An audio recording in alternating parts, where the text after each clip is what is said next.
একটা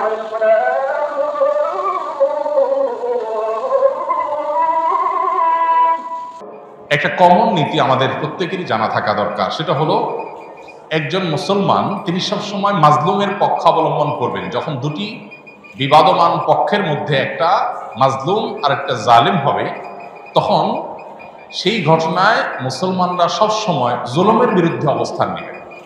এটা হলো কমন নীতি।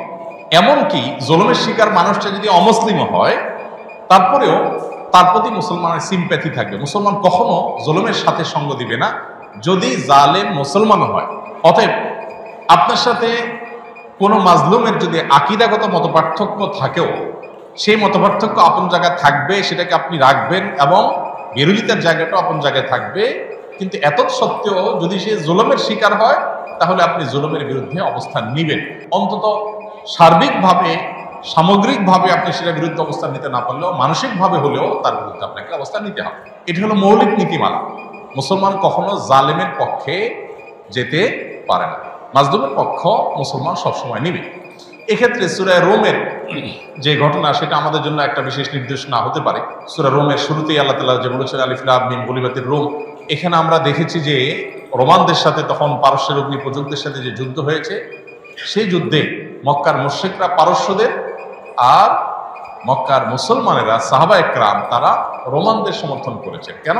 কারণ রোমানদের সাথে আকীদাগত মতপার্থক্য থাকা সত্ত্বেও তারা আসমানি ধর্মে বিশ্বাসী, মুসলমানরা আসমানি ধর্মে বিশ্বাসী। এই জায়গাতে মিল আছে, এই যে ঐক্যের একটা যোগসূত্র আছে, সেটার ভিত্তিতে তাদের প্রতি সমর্থন ছিল। আর পারস্যের তারা মুশরিক ছিল, ঐক্যের যোগসূত্র ছিল না সে অর্থে, এই জন্য তাদের বিরুদ্ধে ছিল। অতএব আজও আমরা ওই মূলনীতি মাথায় রেখে অনেক আহলে কেবলা, অনেক আপনার মুসলিম আছেন যারা হয়তো বিভ্রান্ত, যারা হয়তো বিদআতে লিপ্ত, কেউ কেউ হয়তো শিরকে বা ইসলামের গণ্ডি থেকেও খারেজ, বা বাহ্যিক দৃষ্টিকোণ থেকে আদর্শ সময়তে মুসলমান মানুষ মনে করে পরিস্থিতি বিবেচনা, বিশেষ করে তারা যখন জুলুমের শিকার হবে, তখন জালিমের পতন চাওয়া বা তাদের চাইতে আরো বেশি জুলুম যারা করছে তাদের পতন চাওয়া বা তাদের ব্যাপারে আপনার যথাযথ অবস্থান গ্রহণ করা, এটা মুসলমানের একজন দায়িত্বশীল মুসলমানের কর্তব্য। সেই স্ট্যান্ড বা সেই অবস্থানটা আমাদের এক্ষেত্রে হতে পারে। এছাড়া এটা তো ঠিক যে সিরিয়া যুদ্ধে ইরাকে বহু সুন্নিকে, হাজার হাজার লক্ষ লক্ষ সুন্নিকে তারা হত্যা করেছে। মূলত পৃথিবীতে মানুষের পাপের কৃতকর্মের প্রায়শ্চিত্ত মানুষকে করতে হয়।